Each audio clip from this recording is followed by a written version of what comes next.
Sister, in this power-packed episode, we're going to cover why knowing where you are at with your cycle can unlock results, energy, and self-compassion, what your cycle is telling you, and 3 steps to get started working in tandem with your body to feel great all month long. Let's do it.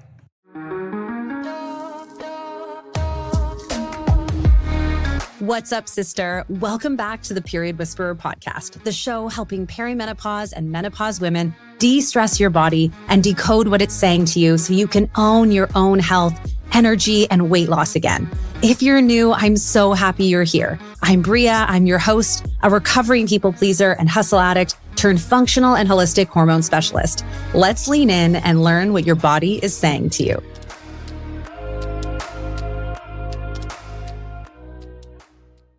Hey there, sister. Welcome to this episode, and I am really excited to bring this interview to you.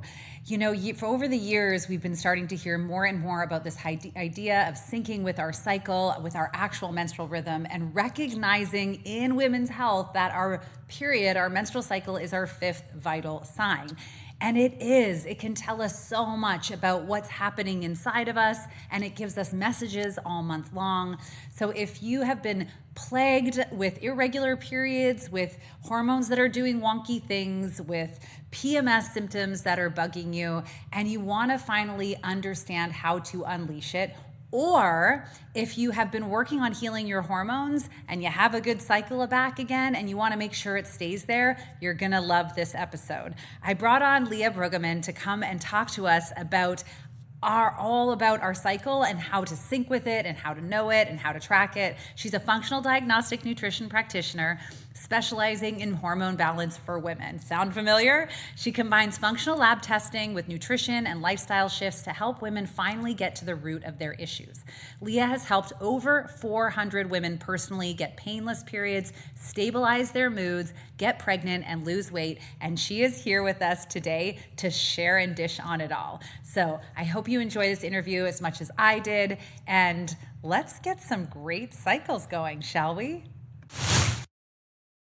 Well, hey there, sisters. Welcome to the Period Whisperer podcast, and welcome, Leah. I'm so happy that you're here. Thank you for having me. I'm excited to chat again. I know, me too. I'm so excited. I love everything that you stand for and everything you talk about on your podcast. So I'm really excited to kind of dive into it today. But why don't we start here? Like, how did you even get into specializing in hormone balancing for women? Yeah, so I think, as with everybody, when you find a specialty that really resonates with you, it's because you've been there. And I was diagnosed with fibroadenomas back when I graduated college, which, if you don't know what those are, they're benign breast tumors. So sometimes people have heard of fibroids, which are in the uterus, and then fibroadenomas, which are in the breast. And I panicked. I'm doing a self-breast exam, and I found like a golf ball sized lump in my breast, and breast cancer gallops in my family. And so I was definitely along the lines of, you need to go figure this out right away. What's going on? I was too young for a mammogram. So I had an ultrasound, and they told me that my only option was surgery. And I'm like, okay. So I just graduated college. I had just moved states. I was self-employed. I was a music director, graduated with my bachelor's in piano and voice. And I'm told that I have to have a expensive surgery. At this point, I'm also like, what is my health insurance number? Like, I don't even know what's going on. So that was a massive thrust into adulting. And what I think is so interesting is that everybody along the lines in their health journey has something that pushes them over the edge. Yeah. And we'll have symptoms across the board that we just ignore, or we just say are normal. And we just keep going, oh, it's fine, not realizing that our quality of life has been extremely compromised. And for me, that was painful periods, that was hormonal acne, that was digestive issues, that was being really tired. And you would think that any one of those things would be enough to push me over the edge. But I guess I had a lot of resilience, because my period cramps were so bad that I would be throwing up on my period. I couldn't go into work. But it was fibroadenomas. That was the straw that broke the camel's back for me, because it was scary enough for me to realize that I needed to take my health issues seriously. And so that is what dove me into holistic health, because I had researched and found out that you could get those fibroadenomas removed and statistically they're probably going to come back. And I'm like, great. So I'm going to spend all this money on a surgery and then they're going to come back. So why on earth would I do that? So I personally, my personal decision, you make the best decision for you, was to not remove them. And that is what put me into figuring out what was going on. Now, it was really interesting because every holistic practitioner, every doctor, every naturopath that I went to, they lasered in on my fibroadenomas. Like, oh, I know how to get rid of those. Mhm. And so I went on tons of different diets. At this point, it was probably like thousands of supplements. All this different testing. And, it would turn up all of these things like, oh, you have estrogen dominance. Oh, you have chronic low progesterone. You have all of these gene mutations. This is why you can't detox. All of these buzzwords, which I'm sure, your audience has probably heard. Yeah. And I just jumped from restrictive diet to restrictive diet to restrictive diet. And all that it did for me was give me a horrible relationship with food. And I still had fibroadenomas. So that was incredibly frustrating. And so I don't know what led me down this path, but I did trust my intuition at this point and was like, okay, we're just going to go hit the books. And I already liked to read, so let's just start reading. And that is when I started learning about the menstrual cycle and actually tracking it outside of your period. For me, I just thought my cycle was my period. So it was, whenever I was bleeding, that was my cycle. And then I don't have to think about it until I have another period. And so that was such a revelation to me, is like, no, your cycle is period to period. Like, it's ongoing and you have this ebb and flow. And when I dove into that, I'm like, oh, I'm not ovulating. Why was this never discussed? I Yeah. don't know. Which is mind blowing to me, like looking back, like nobody thought it was a red flag. Like, I mean, nobody had me tracking my cycle, period. So Yeah. that maybe was the red flag I should have noticed back then. And so that just, got me going in that direction, went back to school, became an FDN, and I completely regulated my cycles, completely painless periods, regularly ovulated, raised my progesterone. So I had 2 healthy pregnancies and shrunk my fibroadenomas. I was like, bye, we don't need you anymore. That's amazing. So, All from tracking and better understanding your cycle and how to work with your cycle. yep, that's where it started. What a journey. That's a great story, and I feel like I have to kind of just come back and really highlight that point that you made where you're like, "I must have just had a lot of resilience." Like, don't you find that we as women, we really do downplay a lot of our emotions, and whether it's because we're high achievers and we're just so used to working at such massive productivity without with being like, "Well, what's the other option? I just have to keep going." Like, I think it's an important thing to point out that this is something we do as women, is that we really, don't pay attention to how our body's breaking down. 100%. And it's crazy too, because I don't think that I realized that there was another option. You Yeah. know, I think we're often told, like, period cramps, they're just part of being a woman. It's normal. And so I wasn't looking for a solution. I wasn't looking for anything. I just thought I had to buckle up and figure it out, because I was just one of those women that was cursed with period cramps, because I had 2 roommates and they didn't have period cramps. So I just thought they were lucky and I was the one Right. that got in trouble. You got the short end of the stick in that one. I did. And I just thought it was normal. Yeah, that's a really good point, that how we normalize, I think we normalize a lot of things around our cycle, don't we? Like period cramps, bloating, cravings, and you're like, but these are actually all signs from your body that Yeah. something needs your attention. 100%. I think we have, well, it's crazy because we're always like, trust your intuition. Yeah. But we have shut off that communication. When we have these symptoms come up, we go, oh, there's something wrong with me. Like, let's put a band-aid, let's silence, instead of sitting with, like, why are these symptoms coming up? Like, what is my body trying to communicate to me? And what can we then do about it?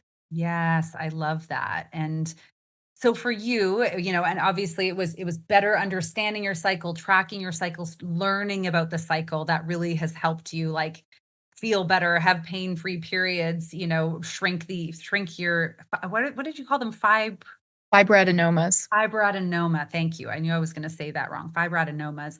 Like, so that's an incredible thing, and I think we're starting to hear so much more about this idea of, like, tracking and knowing our cycle and living cyclically.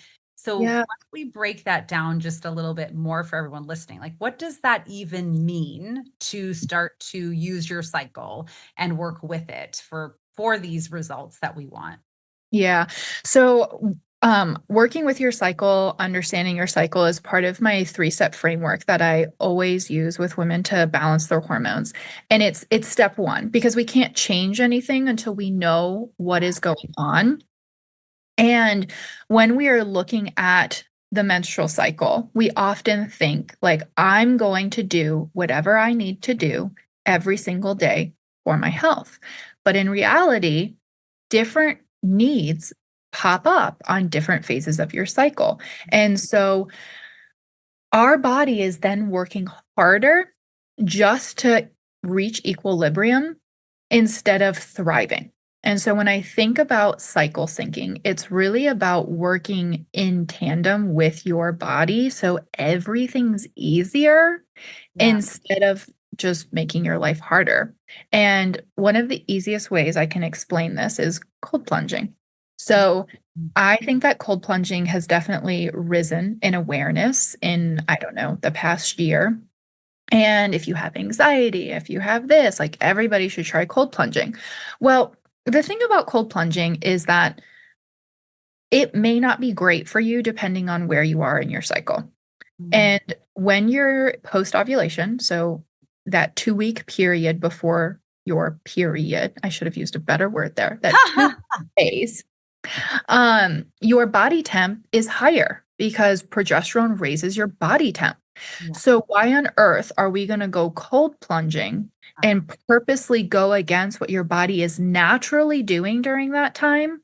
And then your body's like, well, gee whiz, thanks. Now let's like keep working harder to like, affect that and support that progesterone. So it's simple things like that of just understanding the basics of what your hormones are doing during that time so you can make mindful choices every single day to support that instead of just making your life harder without even realizing that's what you're doing. Yeah, I think that's a beautiful way of explaining it because it's almost like if we aren't aware of our cycle and what our health needs are in the phase that we're in, then we are working harder and not smarter, right? So we're just doing more and it's making things inefficient. It's like wasted. I feel that way with workouts. Like if you're not working out with the phase of your cycle, you're kind of wasting your time. And who wants to do a workout for no reason? Not many of us, 100%. I would say. So Yeah.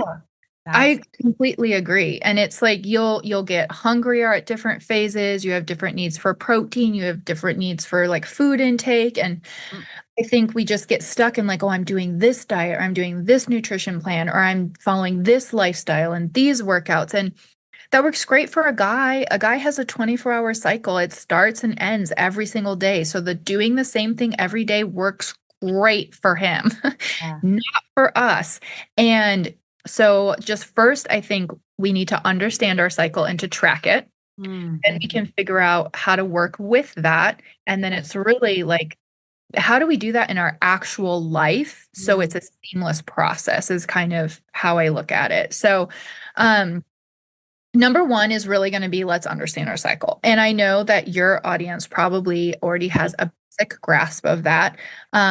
So we don't need to spend that much time there. But when you think about your menstrual cycle, you're thinking about it in four phases. So your period, menses, it's when you're bleeding, it's like 3 to 7 days. And then you head into your follicular phase, which makes sense why it's called that, because that follicle is getting ready to release that egg. Starts as soon as you're done bleeding, goes all the way until ovulatory phase.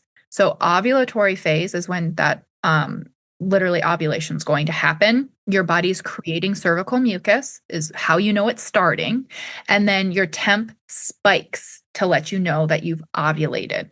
So as soon as we've ovulated, you go into luteal phase, which should be about 12 to 14 days. So that is your longest phase of your cycle.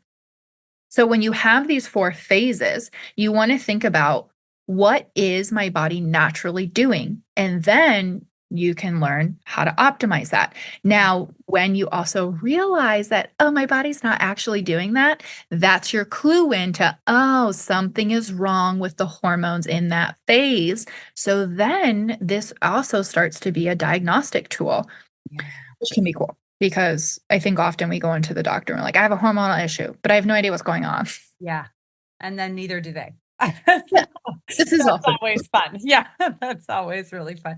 Okay, so we track and understand. That's really, really cool. And then what is the next step? Like once we understand our phases and we're aware of when those phases are, what's the next piece of the puzzle? Yeah. So if anybody has like no idea how to track, don't follow an app, because that's just following an algorithm. Just get your thermometer, your basal body thermometer. You can get at the store. It's probably like $9 in the pharmacy section. Put it next to your bed. You'll put it under your tongue first thing when you wake up. Wait for it to go beep, beep, beep. You got your temp. You can put that into the app, any period tracking app. And that can help you start to confirm that you're ovulating. So temps stay lower. Start of your period, they'll be like wobbling up and down, 97.4, 97.8, 97.2. I don't know, whatever your temps are. Once you ovulate, you're going to see a 0.4 degree Fahrenheit jump that stays consistent. And that means you've ovulated. Now it's going to waffle still, but the reason why you want to wait for that 0.4 degree Fahrenheit above your previous highest temp is because, let's say you had alcohol the night before, you didn't sleep as well the night before, you got sick, you may have a random high temp, but you're looking for that temp spike that then is staying up, and then your temp will plummet the first day of your period. You know your period's starting, you don't ruin any more underwear. So that's kind of a simplistic Amazing. way. Yeah. So that's like, First time I've ever heard anyone really explain it so simply. So thank you. you're welcome. It's really not that complicated. I think we just get, I mean, I'm not a fertility awareness instructor. I literally just use the cycle as a diagnostic tool for my health. And so I'm like, okay, this is how we do it. It's very simplistic. Yeah. You just check for all these signs. But then when you're looking at this and overarching, like what on earth is actually going on, your period, so when you're bleeding, those 3 to 7 days, hormones are at their lowest. So this is when hormones have dropped down. This is what starts your period. You can be looking at your cycle in terms of like your period, in terms of like what it's telling you. Literally, you don't want to be bleeding less than 25 milliliters, and you don't want to be bleeding more than 80 milliliters. And if you're going, I don't know how to do that, Leah, I don't know, understand. Regular tampon and pad holds 5, overnight holds about 10. So you can kind of just do the math really quickly on how much you're bleeding. And I know everyone's like, well, I would love to be on the lower end. Why can't I bleed less than 25 milliliters? That'd be awesome. That can be a sign that your estrogen's actually low. If you have too low of blood loss, it means you're not getting up enough building of that endometrial lining. So again, everything in balance. So that's where I literally just start with using your period as your 5th vital sign. Like, how much are you bleeding? What color is it? Is a great place to start. Yeah, you're right. You can learn so much about that piece of and we really like this should be a class in school for girls, don't you think? This just blows my mind. The amount of women I speak to now, and I had this same feeling. So I share this same feeling. When I learned this, I almost felt angry. I almost felt angry that and for me, when I started learning this, I was 37. I'm like, I've already had 2 children. Like, how come I'm just learning this now when I've had my period since I'm 12? And I hear this a lot from my clients as well, especially my women who are closer to menopause and postmenopause, because it's a little bit like we kind of got the shaft that we didn't know this information already when it's such a powerful diagnostic tool. It is. I mean, I'm thankful that I learned it earlier than that, but still, I had years and years and years and years of painful periods. Yeah. And lo and behold, Leah was not ovulating. Yeah. Like, It's so simple to look back at it now, but I wasn't tracking my cycle. And I assumed that if I had a bleed, I was ovulating, which is not always the case, which is why you track. Yeah. Um, so yeah, just your period. And it's like 3 to 7 days of bleeding. If you're bleeding less or you're bleeding more, you're looking for that deep wine red, cherry red color, looking to make sure you don't have a ton of clots. All of these are, your check-in sign every cycle. How did I do? What's going on? Yeah. And then follicular phase, estrogen starting to rise. So this I think is really interesting for women to kind of realize is that hormones fluctuate and that's totally normal and it's totally okay. You can still test them. You just have to know which phase you're in so you know what levels you should be looking for. Mm. And so the reason why I think this is so important is oftentimes I'll have women that go in to test their hormones and they'll test them at the wrong time for what they're looking for. Yeah. And so if they test them prior to ovulation, they'll be told they have no progesterone. Yes. Which And it's like, well, because you wouldn't yeah, at that time of your phase. I know. It's Yeah. like you weren't producing it yet, but that is why I think it's really important to track because then you're going in more informed as well to your PCP or whatever you're trying to do for your health. So, follicular phase ovulation is going to be coming up. So your estrogen's rising. And testosterone will slowly be rising as well. And when estrogen is, reaching that peak, we're going to start creating that cervical mucus. So we head into that ovulatory phase. And your ovaries say, brain, hey, we made enough estrogen. And so then brain goes back to ovaries and says, great, release luteinizing hormone, the LH surge, which is what's going to trigger that ovulation. Yeah. And so now estrogen is at its peak, testosterone is at its peak. You have that LH surge, you ovulate, and the follicle that ovulated, like released the egg, forms what's called the corpus luteum, which is now producing your progesterone. So estrogen comes down, testosterone comes down, obviously LH comes down because that's just a 24-hour surge. And then progesterone is now in all its glory in your luteal phase. Now, I would say that 99.9% of people's issues come in this phase because of all of the things that can derail progesterone. Yes, it's a sensitive sucker. It is. It's kind of like, yeah, we don't need to make babies. Yeah. Necessary. Are you sure you want to do this? It's that double check in there. Yeah. It's a lot of Like, work. True. It's like you really aren't acting like you want to do this, so we're not going to prioritize it. You're putting it. So this is the phase that everybody hates. Like you may have PCOS, and so maybe you aren't even ovulating. That could be something that's going on here. PMS, PMDD, a lot of anxiety, a lot of bloating, a lot of digestive issues. Acne. Maybe you get pre-period migraines. All of those things, and that's because progesterone really should be in all of its glory here.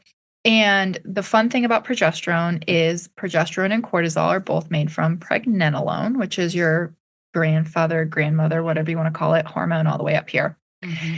And your body will always prioritize making cortisol.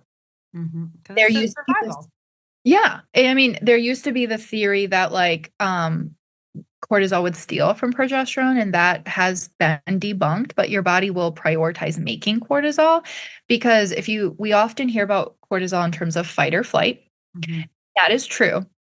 When we often think of the immediate, I'm getting chased by a lion, that's adrenaline. Your body doesn't store cortisol. It produces it about 10 minutes after the effect of the stress.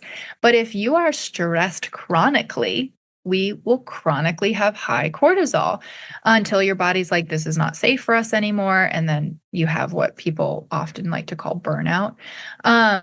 But why on earth is your body going to prioritize making progesterone, which we need to have babies, when we're so chronically stressed that your body's like, we need to prioritize just keeping you alive? Yeah. Yeah. And I think we forget about that. We forget that our sex hormones primarily are meant to make babies for reproduction. And if your body doesn't feel safe for that capacity, it doesn't handle that capacity, it's always going to prioritize survival. Yeah. And so when we're not making enough progesterone, or maybe we have so many endocrine disruptors and toxins in our overall life, we have too much estrogen or have an issue detoxing estrogen, you're also going to have symptoms in this phase.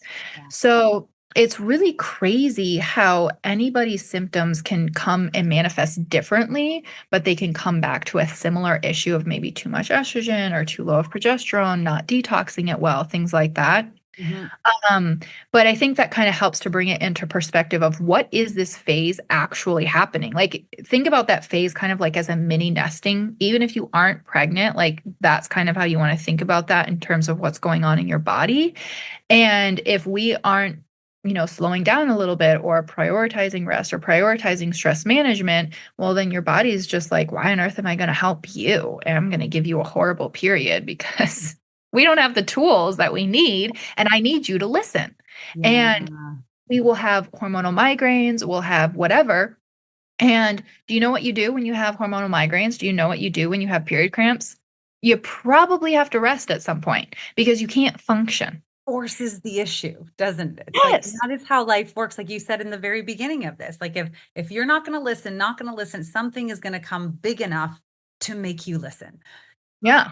And that And we get frustrated. We're like, why do we have these migraines? Why do I have this? But in reality, you're still getting what your body wanted, which was rest yeah. and rejuvenation and whatever else it needed. Yeah. And so sometimes it's like, if we can just preempt that issue, you would be amazed at the symptoms that just go away Yeah. because your body doesn't have to scream at you anymore to listen. You're like tuned in. Yeah. I love that. And I think it's so, when we start to understand this and honor these different phases, and you explained it so well, Leah, like just how to really get into each, like what is actually happening. And it really does become quite logical.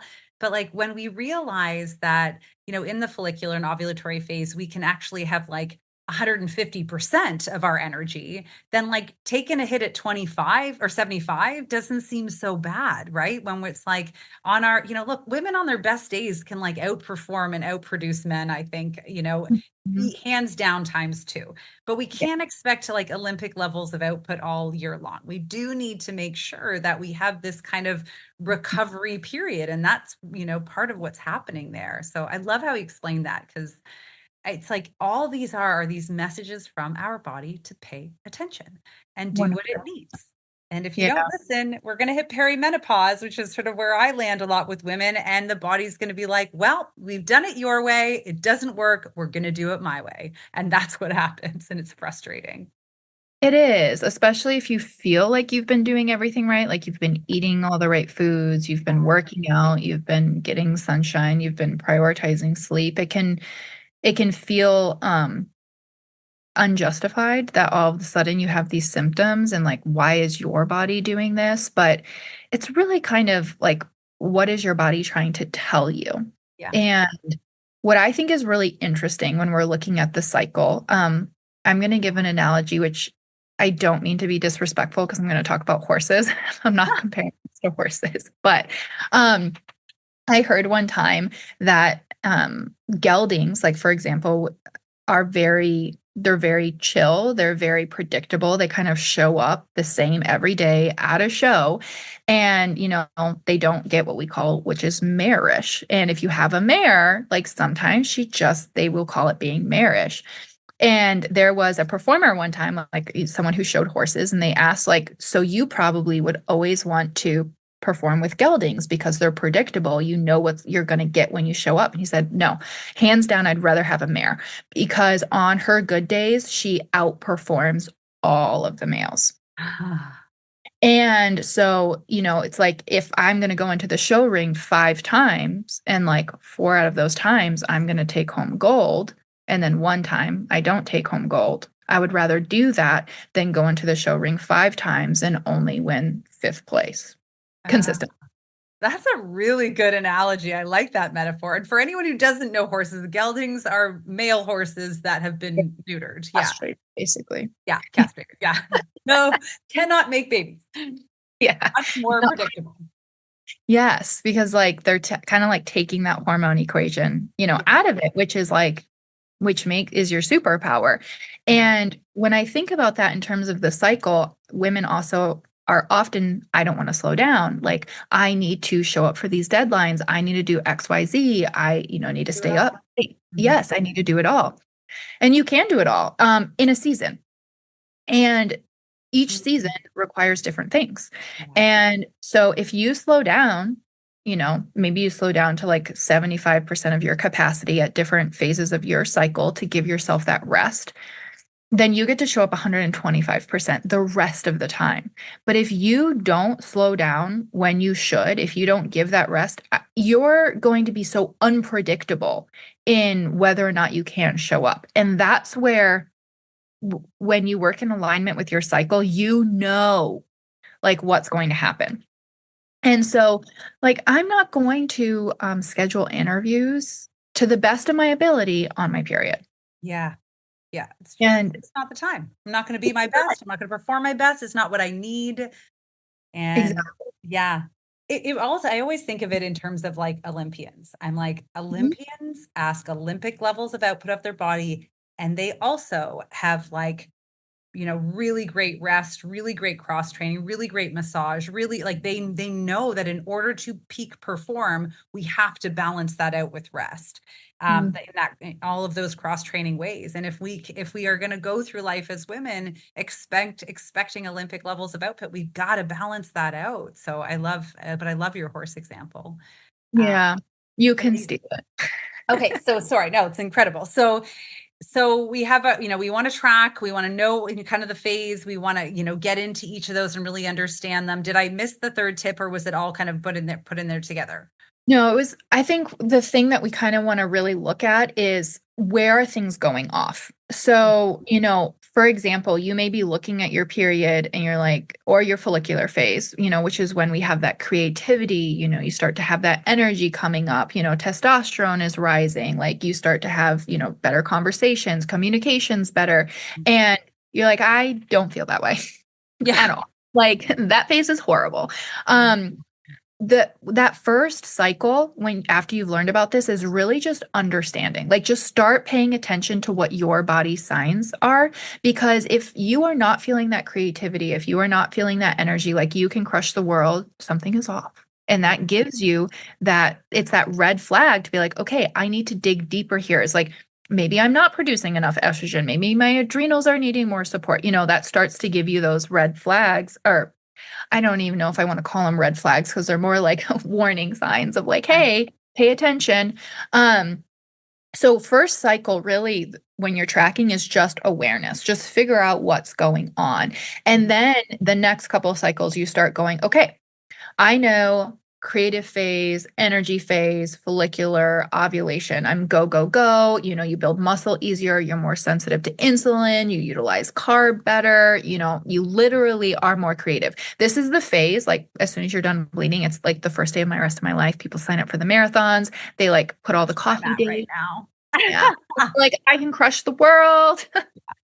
You dream big, you do all of the things, and then we head into that luteal phase, and it has a different superpower. Like, if you think about nesting, for example, pre-baby, you get everything done, don't you? You like Yeah. clean the closet, you prep for things, and that is what I think about the luteal phase. Is it's maybe you're not as social, maybe you don't wanna, like, go out and visit all of the people, but you finish the tasks, you complete, you tie everything together, Mhm. and you need a little bit more time for self-care, you need a little bit more time to come inward and be alone with your thoughts, literally, of, like, what is going well, what isn't going well, and then that tail end of the luteal phase and period, maybe don't make any big life decisions and things like that, Yeah. um, just understand that you're going to be a lot more sensitive during that time. And that's okay. You like write that down. So and so pissed me off and I didn't like it. And maybe in the follicular phase, we're going to reevaluate that and be like, is that a new boundary that I need to set? Do I need to create new things here to help serve me? Yeah. Um, but I think, when we get more sensitive and we get pissed off and we get annoyed, we automatically go, what's wrong with me? You know? And instead, it's like when we're in that more sensitive area, like write it down. Like, because are we getting more pissed off because that person has been pushing a boundary like every single phase and then we just can't take it anymore? Yeah, yeah, So, yeah. I I love that you mean, said that. I don't necessarily yell at people on my period, but I do write it down. I do Yeah. like, oh, maybe I need to like come back to this and be like, is this actually an issue? Why is it bothering me? Why? Exactly. Yeah. Yeah. Why does this piss me off? Because you're right. Like me, and maybe you're more pissed than you need to be about it. And that's why I think you're saying write it down and let's revisit. Yeah. But what matters is that you are really feeling that feeling. And when we don't have the rose-colored glasses of estrogen to come on and help us brush everything under a rug, it's a really important thing to be like, wait a second, this is how I feel. And I'm finally like Yeah. able to access that, and that means it's bugging me, and I should address it. I should do Yeah. something about it. I agree. I don't necessarily think like when we have these symptoms crop up that it's necessarily a bad thing because, I would rather have these symptoms saying, hey, you have an issue detoxing estrogen. Hey, you have like whatever, instead of, 10 years down the road, it's like, oh, you have a cancer diagnosis. And you're like, wait, what? Like, Yeah. I had no inclination that this was coming up, or you let all of these things simmer over and over, and then all of a sudden we explode. And it's like, well, if we would have dealt with these things as they came up, they're not that big of a deal. I totally agree. I think it's a really, you gave the cancer analysis, and I think that's a good one. I think like divorce is another thing. Like if you ignore every time you hit your luteal phase and you are pissed that the damn dishes are in the sink again, you're not mad that the dishes are in the sink. You're likely mad that no one's listening to you, that you're not being respected or being heard. And if Yeah. that issue isn't addressed, what do you think is going to happen when perimenopause hits? You're going to Mhm. have headed up to here, and you're just going to see that it's easier to get out than it is to address what you're doing. And I think so I think like listening, like when you talk about this cycle, Leah, and you do it so beautifully, when you talk about, what we can learn, it can teach us so much about our health, but also about ourselves, like what what matters to us. And we're really struggling, I think, as women, this generation anyway, to know ourselves. And Mhm. this is a really powerful tool to do that. So grateful that you shared this today. Is there anything else you feel like we should really know about this piece? I think you've given us some amazing starting points, some amazing places to like begin. I feel even more gapped on why this is such an important piece of the puzzle. Yeah. Is there anything else you think that everyone listening should really know about this before they dig more deeper and follow you? Um, I mean, I feel like there's so many avenues that we should know about hormones, but I think number one thing that I want you to walk away from is that your hormones are not the problem. Yeah. Like, your hormones are not out to control you. Like, your hormones aren't the bane of your existence. Instead, they really are your superpower. And I think if we can just flip that narrative into how can I really utilize this to the best of my ability and tap into this and really understand like what's going on. I think it's so cool that I have a cheat code that literally I'm like, oh, I'm not handling stress well because there went ovulation. And I can pay attention to all of that and use that to navigate my life. It's like I walk in with a user manual, instead of feeling like hormones are the bane of your existence. You'll be so excited about all the possibilities that open up for you. Yeah, and creates that self-compassion a little bit more, doesn't it? I think you said that earlier when we were talking Yeah. on the other call. It's just you have a bit more compassion. You're like, oh, yeah, I'm not going to crush out a hard workout today because I'm just in my luteal phase and it's actually better for me to do these other things. And you're like, you're not beating yourself up over the fact that you're not performing the same you were in a different phase. Yes. 100%.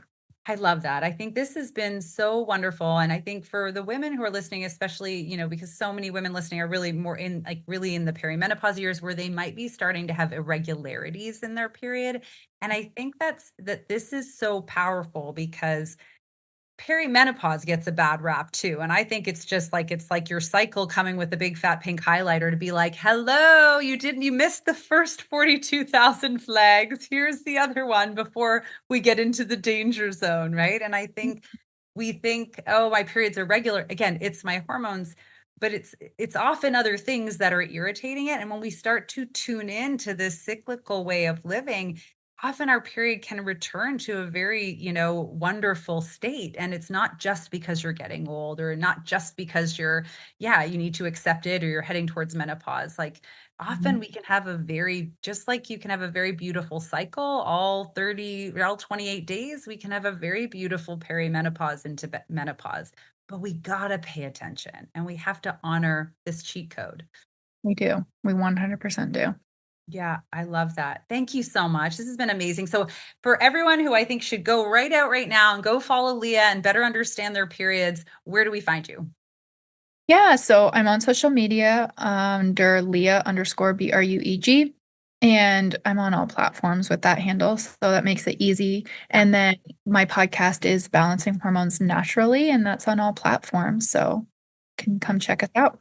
amazing. I'm going to put all of this in the show notes. So, pop down there, sisters, and go and have a follow, learn more about your own manual, your own cheat code. And thank you, Leah, for coming and explaining this all for us today. I so appreciate you and the work you do. Of course, thank you for having me on. Amazing. All right, sisters, go out, be more in your life, learn your body, know your body. Don't just be less on a scale. And we'll catch you next time. Thank you so much for joining me on the Period Whisperer podcast. If you liked this episode, take 30 seconds right now to write a review on iTunes and then reach out to me directly on Instagram at Bria_period_whisperer and message me there with a screenshot of your review. As a thank you, I will give you a customized free hormone audit to get you on your way to the best health of your life in midlife.